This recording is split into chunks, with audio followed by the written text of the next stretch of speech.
Ladies and gentlemen, welcome to another video. In this video, we're going to talk about how to use your Instagram Reels add text over video. So let's get straight into the video. Simply go ahead and open your Edits tab. Simply go ahead and open a project. Now, in order to go ahead and add a text, simply go ahead and click on the text on the bottom of your screen right over here.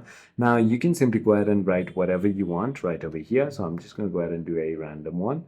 Then you can simply go ahead and click on this AA tab to go ahead and select multiple different fonts from all simple, bold, retro, playful, handwritten, and many more. Then you can choose colors of the font you want to go ahead and have. You can also go ahead and have animations if you want to, pop, jump, fade, jump, zoom, and many more. You can also go ahead and have a lot of these effects right over here, like halo, neon, soft shadow, and many more. You can also have inverted backgrounds or backgrounds if you want to.